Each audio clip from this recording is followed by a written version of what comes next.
All right, now to help make sense of what is happening at this moment in the Ukrainian war theatre and how quickly this war could, of course, come to an end, we're joined in this broadcast by Mr. Lester Munson, who is a senior fellow at the National Security Institute and is joining us live from Washington, D.C. Now, Mr. Munson, thank you very much indeed, sir, for taking time out and speaking to us here in WION. Let me, in fact, start off by asking you this. At this moment, it appears that with the change of guard at the White House, the war in Ukraine may come to an end as was expected, because Donald Trump has been saying that he would want to bring an end to the war as soon as he takes charge. But what happens to Ukraine? What sort of compromises, in your opinion, do you think Ukraine will have to make and will now have to give up its dream of becoming a part of the NATO alliance? Well, I think this is to be determined, what the exact parameters of a deal would be.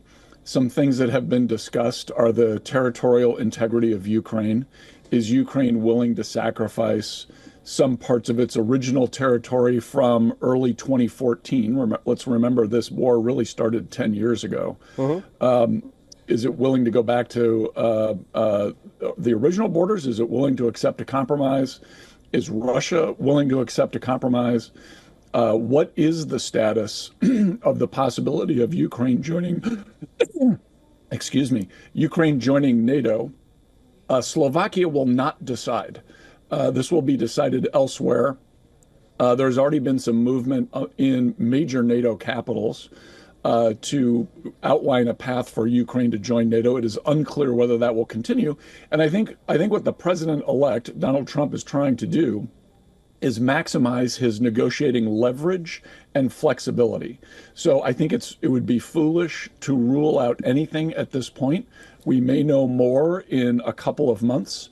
The president-elect has appointed Keith Kellogg, who is a retired general and a former very senior National Security Council staffer, to be his envoy to the future talks that may exist to resolve this. So there's a lot yet to be determined, but it does, as you point out, seem very clear that the president-elect is going to make a move to bring this to an end.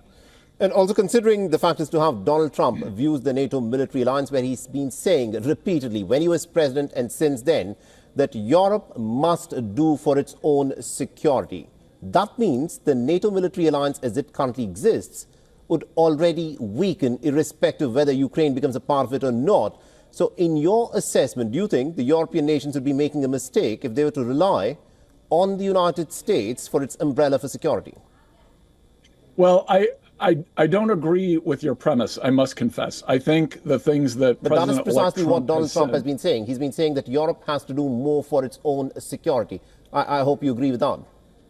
Well, I would say he has said Europe needs to do more for NATO. Europe does need to increase its defense expenditures.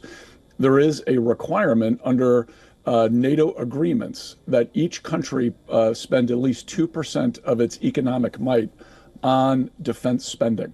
Many countries have not. Many countries are moving into that range. Many are not. And what President-elect Trump is insisting is that American allies pull their weight in the alliance. And I think that at the end of the day actually strengthens the NATO alliance. I think this question of Ukraine possibly joining NATO is a separate question from that. Of course, it's the same people who will be discussing these issues, but those are two distinct things that I think are not necessarily directly related. All right, we'll have to leave there. Thank you very much indeed, Mr. Munson, for joining us into that perspective there. My pleasure.